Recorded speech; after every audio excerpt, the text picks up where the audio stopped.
Comprendre comment ces endroits de discours public étaient, genrés.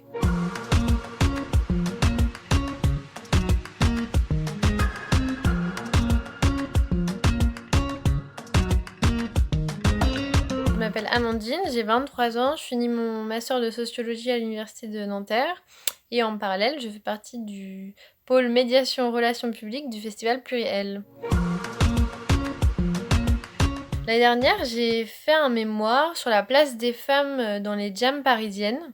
C'est des sortes de scènes ouvertes en fait, musicales, où des musiciens, des musiciennes se rejoignent pour improviser ensemble autour d'une bière, souvent dans un bar, sans forcément, se connaître, et autour de standards. Et il s'intitulait, attention, «L'influence du genre des instrumentistes dans la production d'un discours musical en jam». Parce qu'en fait, en arrivant sur Paris, il y a quelques années maintenant, j'allais pas mal en jam et une fois à la Petite Halle, si je me souviens bien, dans le 19e, il y a une meuf qui est montée sur scène, qui était, flûtiste et là je me suis dit: «Trop cool, une meuf sur scène» et là je me suis rendu compte que si je disais ça, c'est parce qu'il y en avait très peu. Alors même que ce sont des endroits qui sont supposés, ouverts à tous et toutes. Donc j'avais vraiment envie de creuser cette question-là. Et puis il y avait aussi le fait que les jams, ce sont des endroits d'expression publique où on peut faire entendre sa voix, entendre son propos musical. Donc vraiment, ça m'intéressait aussi de comprendre comment ces endroits de discours public étaient, genrés. Alors la première partie de mon enquête, c'était vraiment cool puisqu'en fait, moi, j'ai dû aller dans ces jams pour observer, tous ces petits concerts dans des bars, boire des bières accessoirement. Puis j'ai commencé à réaliser un comptage sur, une dizaine de jams en notant toute la soirée si les instrumentistes qui passaient sur scène étaient des hommes ou des femmes. Bon, le constat est vraiment éloquent puisqu'on va de 0 à 33 au maximum de passages féminins, dans la soirée. Puis après, en parallèle, j'ai fait 14 entretiens avec, des femmes, des hommes, des amateurs, des professionnels de tout âge, de tous horizons. Et en parallèle, forcément, beaucoup de lectures, de sociologie du genre, de sociologie de la musique, de la culture, du jazz et cetera.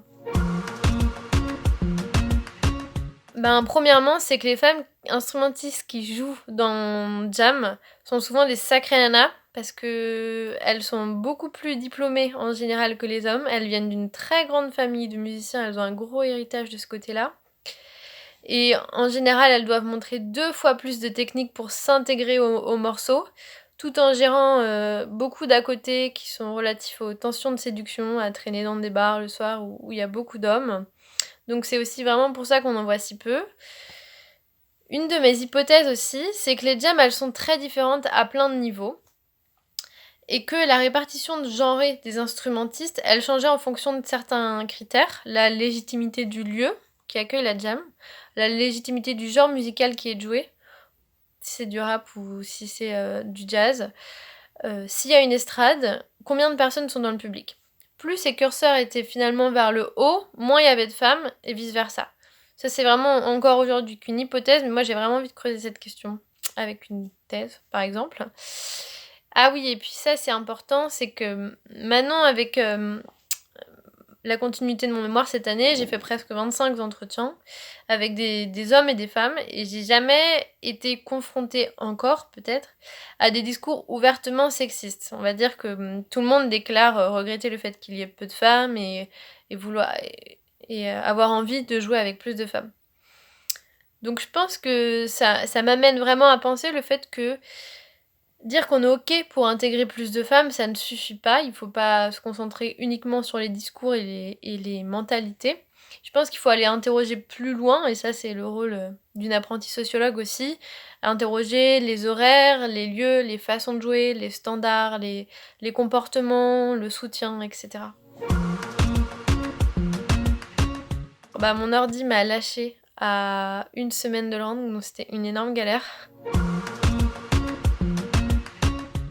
Bah, parce qu'il, mon mémoire est pluriel, bah, parce qu'il, il interroge et il pense surtout les inégalités de genre, dans la musique, dans la culture à plus grande échelle et que dans le cadre de ce festival, pluriel que je suis trop contente d'organiser avec, mes acolytes de médiation, big up d'ailleurs, On a organisé une table ronde et une exposition à ce sujet, en partenariat notamment avec, le collectif HF.